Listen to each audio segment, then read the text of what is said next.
Some formerly unwritten conventions are also now written, which is a huge improvement for transparency and democracy.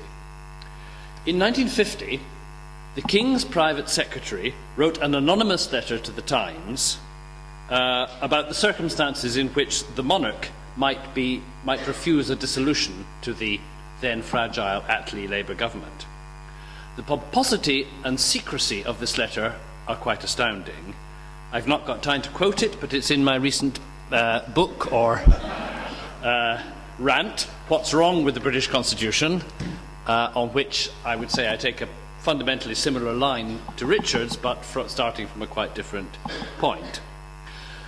Now, instead of anonymous letters to the Times, we have a publicly available cabinet manual presented before the election to a Commons committee by the Cabinet Secretary Sir Gus O'Donnell.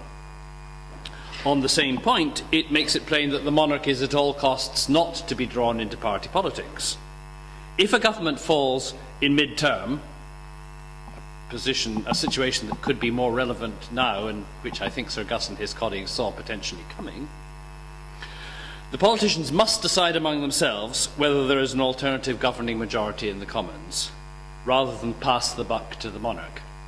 On this, I believe that Sir Gus had the awful warning of Australia 1975 in mind, when the Governor-General sacked the Prime Minister and appointed the opposition leader in his place.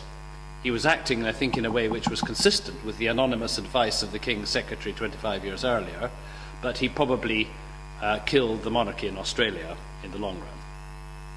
So, Sir Gus's public manual is vastly better than the King's Secretary's anonymous letter, but it's still unsatisfactory. It's never been voted on. It's still a work in progress. We're clearly some way short of, let's say, the US Constitution.